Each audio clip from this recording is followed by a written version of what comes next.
Verse 46.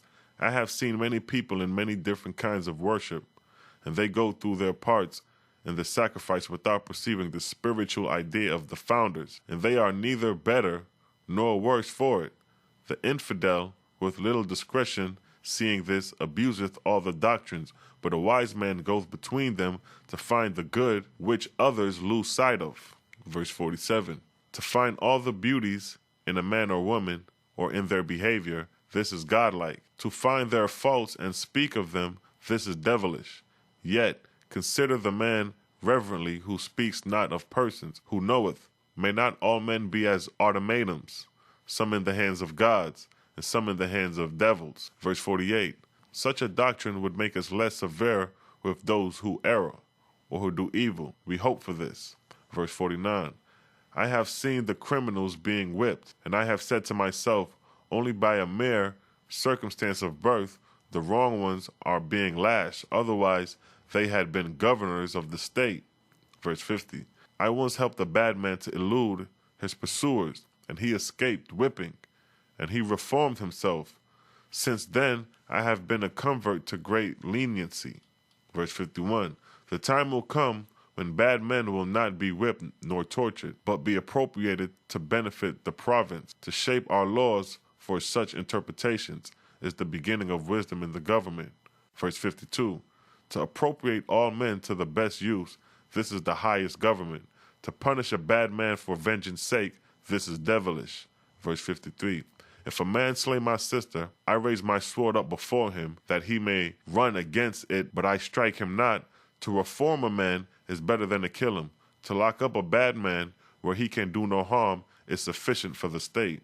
Verse 54. I have watched the soldiers in drills, and I said, this is a beautiful sight, for I saw the colors of the clothes and the poetry of their maneuvers. Verse 55. But I watched them again, and I said, this is wicked, for I looked into the object of the drill, and I beheld blood and death. The state useth power by violent means, but the soul within us desires to accomplish peacefully. Verse 56. The standard of a wise man to judge wisely requireth of himself to imagine he is a God, high up in heaven, and that all men are his children. He should consider them as a whole, and beneficially. Verse 57. This I perceive. There were a few wise men among the ancients, as wise as the wisest of this today. But today there are more wise men than in the ancient times. Does this not lead us to believe that in time will come when all people will be wise? Verse 58. I should like to see this. It'll settle many vexed questions. The seers tell us the soul of man is immortal. Moreover, that they have seen the spirits of the dead. I tried for many years to ascertain if this were true, but I could not discover. Verse 59. Nevertheless, I said, it is a good doctrine, and I will appropriate it. The Creator must have perceived it also. It is reasonable, then, that he created man immortal. Verse 60. The priests have appropriated this doctrine also. Moreover, the ancients say, the good are rewarded in heaven, and the evil punished in hell. The people have been told this, and yet they will not be good. Verse 61. China said, to deny oneself and to labor for others with all our wisdom and strength, this is the highest doctrine. I saw a man on a mountain calling to his flock in the valley, but they understood him not and came not. Then he came midway down the mountain and called, and the flock heard him and understood, and they went up to him.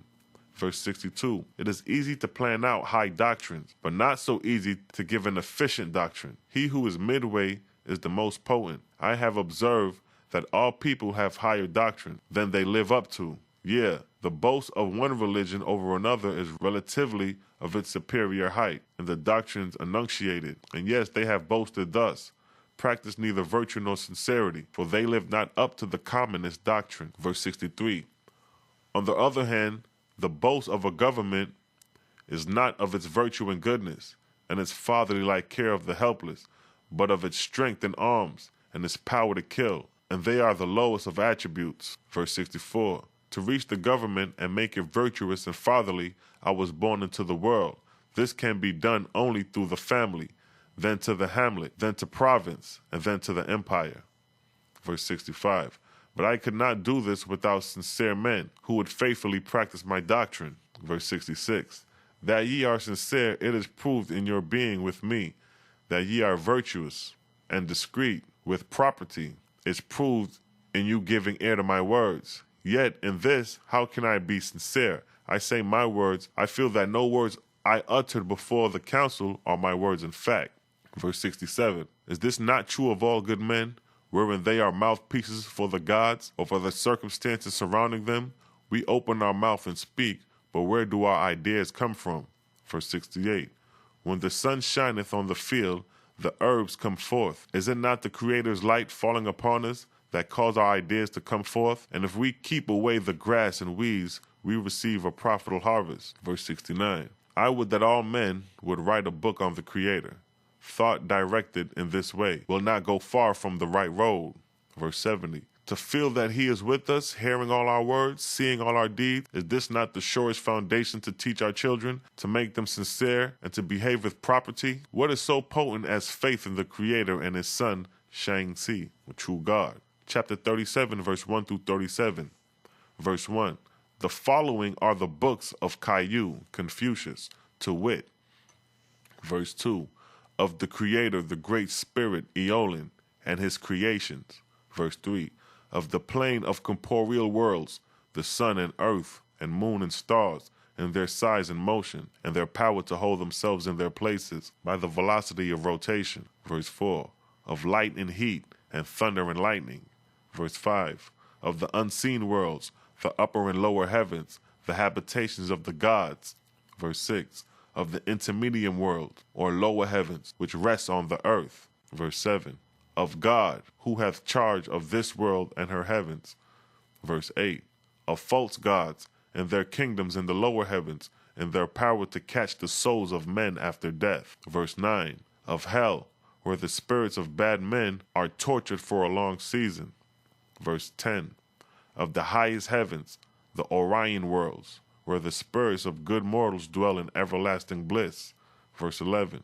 Of the administration of gods and drudgers over mortals, how nations are built up or destroyed by gods. Drudgers are spirits of darkness. Verse 12. And these 10 were such as after years were recorded as the books of great learning, and were made by the Sun Emperor the standard of the empire. Verse 13. The following books of Caillou were such as were called the lesser scholarship, to wit. Verse 14. Exums, being the simples of problems. Verse 15. The perfect man, Ta, or highest representative. Verse 16. The mean man. Verse 17. Purification, to purify the flesh and to purify the spirit. Verse 18. Divination, consultation of spirits. Legardemain, Sargos, Suis, power of the spirits to give man dreams and visions. Verse 19. Maxims, sincerity, rites and ceremonies, reverence to age, respect to the dead. Verse 20. Love, to love the Great Spirit, to love the parents, to love discipline and industry.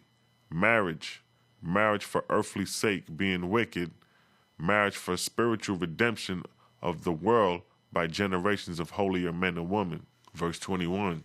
Book of histories, of gods and saviors, of kings and emperors, of wise men and lawgivers, of the rise and fall of nations. Verse 22. Book of holies in 6 parts, omnipresence, worship, Aeolin or Jehovah's judgment, progression, reverence to the priests, and obedience to the sacred commandments. Verse 23. Book of gems, also in 6 parts, proverbs, poetry, morning and evening devotion, association, in the family, the community, the state and the empire, confessions of sin, and praises and rejoicing in Aeolin, the Great Spirit. Verse 24. Such were the 22 books of Caillou, which were the pith and the cream of the 18,000 books of the ancients, together with all the light of the later days added thereto. And in not many years, these also became the standard books of the Chinese Empire. Verse 25. And the council of Sincerity came to a close, and the disciples of Caillou departed to their respective provinces, taking copies of the books with them. Verse 26. God had said to his inspiring angels, Suffer not Caillou to know he receiveth light, from heaven.